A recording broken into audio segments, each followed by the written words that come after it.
Got a 2022 Volkswagen Taos. This is how you replace the remote battery. So what you're going to want to do is remove this panel that you have on the back of the remote right here. You're going to need a small flathead screwdriver. Just go ahead and just pick an area that's back here on the left side of the remote and just pry it open, okay? It doesn't take much force to get it to crack open.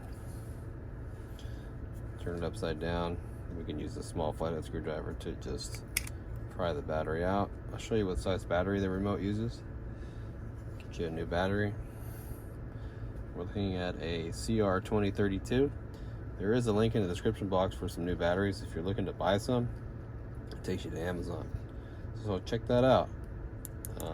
Right here you have the positive sign on the battery. It's going to be facing towards us when we put this back in. Just stick it right in just like that, and then we just get the cover and we just snap it all done.